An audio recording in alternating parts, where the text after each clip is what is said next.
Good evening, gentlemen. I think let's get back to Ukraine because there have been a lot of developments there. And every day, brick by brick, I think it's moving closer and closer to the Third World War. Now, there have been some developments in Ukraine. First of all, we had the news yesterday that the biggest American aircraft carrier, the Gerald Ford, that's the biggest warship in the world, has come in the European waters. As a military man, let me tell you that its utility is zero. It is a show of bravado, strength, but it's not practical because the Gerald Ford is not going to be used for any attack on Russia or operations in Ukraine. So, what the purpose of this aircraft carrier coming there is only one, to try and give bolster the confidence of the East European countries who are very frightened. Then we have the news that the British have decided to give the F-16 to Ukraine. Well, it's a wonderful idea, very nice, but not so simple. The F-16 is a very sophisticated plane, and Ukraine doesn't have the capability, nor the technical know-how, nor the infrastructure to run these planes. So in that case, what are they going to do? And how many are going to come? If just 10 or 12 come, you don't expect them to go and win the war. No way. And Putin yesterday has launched a massive attack on 40 cities. Now we are reading a lot of conflicting reports. One of these reports, which are the pro-Western report, they say Zelensky's forces are driving out the Russians, and the Russians are having a tough time, and all the blah blah. And then we have the pro-Russian news agencies which are saying Putin is launching rocket attacks, missile attacks, and all that. And we really don't know what's happening. But what I can tell you is happening is that the front has stabilized.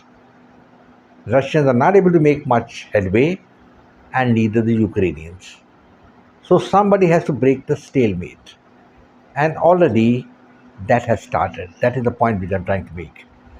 Recently, the Russian rockets hit some old, disused shells, which were earlier nuclear shells, which have been, the nuclear stuff had been removed. But that led to a radioactive dust coming out. And I believe that dust is gone over Poland and Western Europe. That is the danger. You see, it signals that one more step towards Armageddon, the last war. And the Americans and the British are continuing to fuel the fire. They don't want the war to finish. They are thinking, and their think tank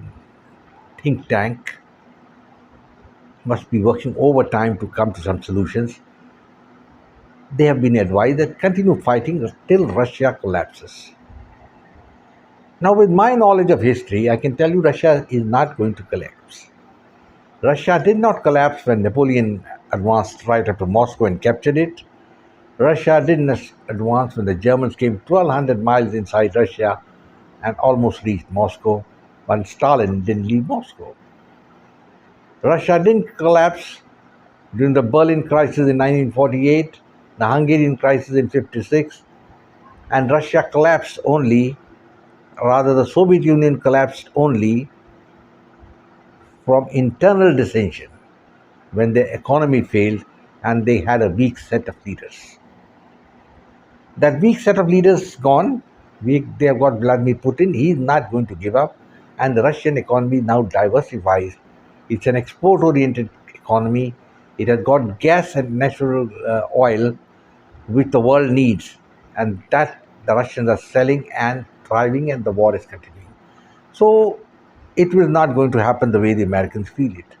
But again, I'll admit that the Russians haven't made headway. But then, as I told you, the nuclear dust has gone, and there is no guarantee that any of these nuclear plants which are in Ukraine could not blow up. I am a student of physics also. I had my postgraduate degree in nuclear physics, and I can tell you this is a real possibility. A meltdown of one of the reactors if hit by by a missile or two missiles. What is going to happen then? There could be a conflagration, a chain reaction. E is equal to mc square could take place. Einstein's law is very, very correct. The theory, the equation of destruction. So what will happen? So willy-nilly, Ukraine will be destroyed. That have always maintained that Ukraine has got no future. And if Zelensky had been a wise man, and if he had loved his people, he had loved Ukraine, he wouldn't have dragged them into this war. Now I find he's going all over the world drumming up support. What support? He came and met Modi in the G7 meeting in Japan. He's going everywhere, talking here and there, and he's been addressing the US Parliament, the Senate, he's been talking to the British Parliament, the European Parliament, he's talking to A to Z people. And what is his purpose and what has he gained? I'd like to know one particular thing what they've gained. They've gained nothing except the destruction of Ukraine. Ukraine, which was the granary of Europe, is destroyed. And now, as I've told you, there is a stalemate as far as the war is concerned, and somebody has to blink, and who's going to blink? The Americans want to keep on the war to go on, to carry on. They're not interested whether Ukraine wins or loses or gets destroyed. Do the Americans bother? No, sir. They're not. The British are only trying to become the frog which becomes the lion. So they're living in past glory, which will end very soon. And it's already ended in any case. The economy is having an inflation of 78% still. Foodstuffs are rising. And they left Europe because they're scared of German dominance, and they're still scared of everything, And they want to exercise and see that Russia can be finished. I don't know what is the obsession with Russia, number one, which the Western powers have. Way back in '92, when Boris Yeltsin had asked for membership of the NATO, the Americans were very cagey. They didn't give it, but they gave some assurance to Yeltsin, and they didn't honor them at all. And one of the assurances was they would not expand NATO to Eastern Europe. They did it. And they were going to incorporate Ukraine also into NATO. The American plan at that time was perhaps to break Russia into 3 or 4 more countries and finish Russia as a global power for the next 100 years so that the Western powers, the Anglo-Saxons, could rule. But everything is not as per the rule 3 plus 3 is 6. It could also be 3 factorial. That is 3 into 3, that means 9. And that is where the Americans and the British have miscalculated. Now we're coming to a very interesting situation in Ukraine. What next? The war has been going on for 1.5 years. And it can't continue forever. You can't have the war fighting on for 10 years or something like that. I don't think so.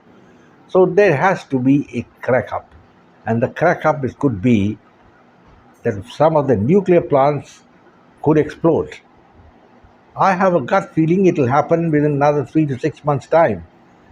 And nobody will be able to pin the nuclear explosions onto Russia. But what will happen is the war will come to an end. That is the way it will come to an end. And Ukraine, in any case, would be devastated for the next 50 years because the half-life of a nuclear isotope is 50 years. And I'm afraid, gentlemen, Ukraine have to live with devastation for the next 50 years. In any case, 25% of the population of Ukraine are already refugees. And as I told you, Yeltsin was really, this man, Zelensky was really a patriot. He would have seen to it that Ukraine is not destroyed. Gentlemen, I'm now coming to the end of my video. I have said what I had to say. The war in Ukraine is continuing. There's escalation all along. And it is heading towards a nuclear implosion. I will use the word implosion. And that will lead to the destruction of Ukraine. And Gentlemen, I'll close now and say goodbye. Glory to India. Jai Hind. Do subscribe to my channel. Share it with your friends. Come back for more. Okay? And God bless and goodbye. I'll look forward to see you again.